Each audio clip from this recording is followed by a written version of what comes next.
Another day, another DAP. Today, we're looking at the HiBy R5 Gen 2, HiBy's new mid-range Android-based digital audio player. Ever since Fio vacated the entry level of the DAP market, many of our customers have been looking for good options for Android-based players priced below $1,000 Australian dollars. The new R5 Gen 2 comes in as a solid choice in this price range, with almost every feature you would expect at this price, plus a trick up its sleeve we haven't seen before when it comes to the amplification stage. The R5 Gen 2 follows up on the original R5, but in many ways this is a totally different player with a different physical design. We now have a larger display and a wider body, but the unit is still small and light enough to be quite easy to use with one hand. Typing and overall usability is a big leap forward over the R5 thanks to this extra screen real estate. Overall touch response of the display on the R5 Gen 2 has also seen a big improvement over the original R5. So for streaming apps and searching for music, the R5 Gen 2 is much easier to use. The R5 Gen 2's older Android 8.1 codebase and mid-range CPU means that it isn't quite as snappy as HiBy's higher-end units like the R6. However, despite these caveats, HiBy in usual form does a great job with the software side of things. Google Play Store is supported out of the box, customization and playback features are well considered, and HiBy's own music app is flexible and logically laid out. The one area of weakness we should point out is that compared to the previous generation R5 and the higher-end R6, the display on the R5 Gen 2 is a little dull and not particularly bright even at max brightness. The display is decent enough for indoor use, but if you are using the DAP outdoors a lot, the low contrast display will be hard to read. The R5 Gen 2 is the first HiBy DAP we've seen with the full complement of 3.5mm single-ended and both 2.5mm and 4.4mm balanced outputs. This is becoming pretty standard now among DAP makers, but it is nice to see.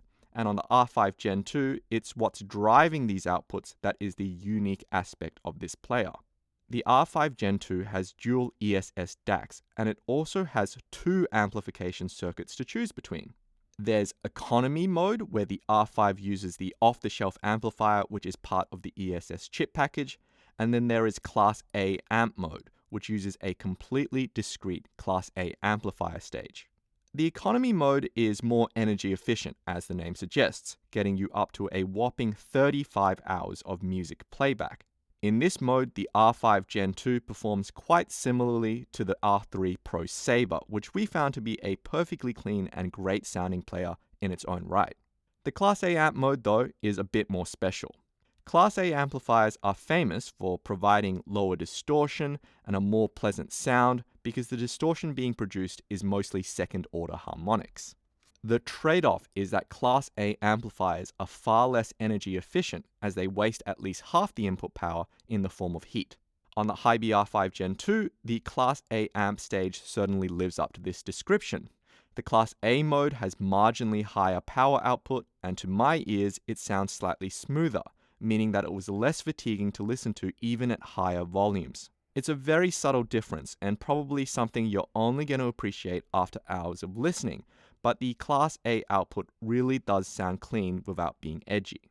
The trade-off with the less efficient Class A mode is that you only get up to 10 hours of playback time, and in addition, the noise floor on the Class A mode is slightly more noticeable, especially when using very sensitive IEMs that can pick up background hiss.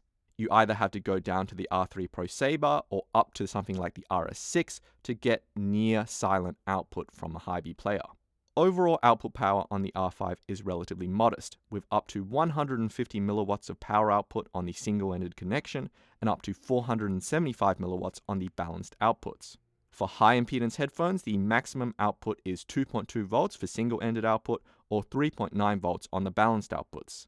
So we recommend using the balanced outputs on the R5 Gen 2 if you are using some current-hungry planar magnetics or some high-impedance full-sized headphones.